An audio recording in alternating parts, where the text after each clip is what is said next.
পা দিয়ে শুয়ে সুতা ভরে একের পর এক পুঁথি দিয়ে তৈরি করছেন রং বেরঙের পুতুল, শোপিস এবং বাহারি রকমের হাত ব্যাগ।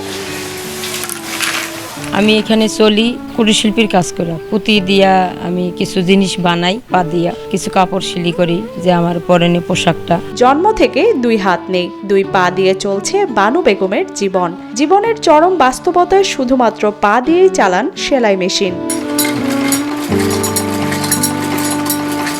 শারীরিক প্রতিবন্ধী বানু বেগম সব কাজ অবলীলায় করে যাচ্ছেন দুই পা দিয়ে। রাস্তার পাশে মুদির দোকানের সব কাজ করতেও তার একমাত্র অবলম্বন দুই পা।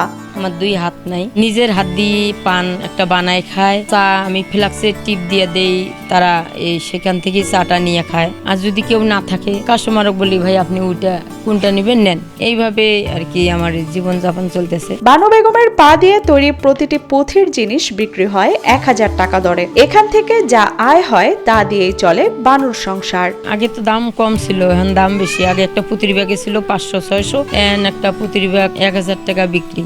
এখন পুঁতির দাম অনেক বাড়ছে, এখন লোকজন এই ব্যাগ ব্যবহার করতে চায় না। তারপরও যে অনেকে দেখে হয়তো প্রতিবন্ধী, এই শখ করে একটা ব্যাগ নেয়। হাত না থাকায় শুয়ে পুঁথি গাঁথতে সময় লাগায় একটি পুতুল বা শোপিস ও মহিলাদের হাত ব্যাগ তৈরি করতে ৩ থেকে ৪ দিন সময় লাগে বলে জানান বানু বেগম। ৩-৪ দিন পর এটা পা দিতেও বানাইতে সময় লাগে, ৩-৪ দিন পর পর একটা এরকম হয়।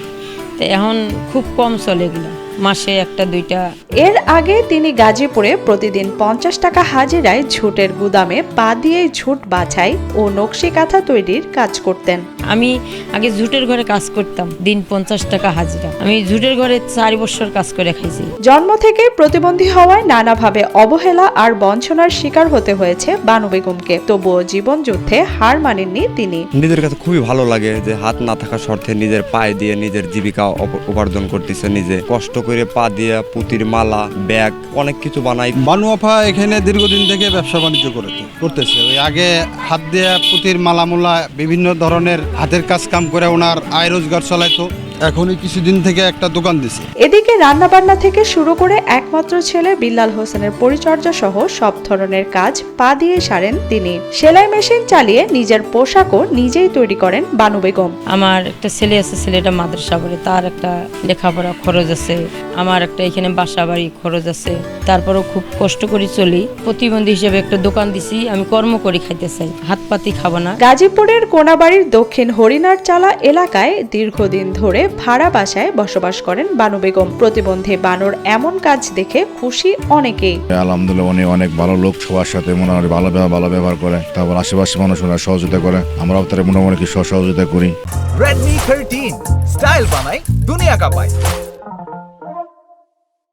জীবনযুদ্ধে হার না মানা বানু বেগম একমাত্র ছেলেকে বানাতে চান কোরআনের হাফেজ। মায়ের দুই হাত না থাকলেও আদরে তার কোনো কমতি নেই বলে জানান ছেলে বিল্লাল হোসেন। মায়ের ইচ্ছা পূরণে হাফেজ হতে চায় বিল্লালও। আমার আম্মুর হাত নাই দেখিয়েছে, আমার আম্মু আমার অনেক আদর করে। আমার আম্মু চায় যে আমি বড় হইয়া হাফেজ হই, সেদিন আমার হাফেজি মাসে পড়িতেছে।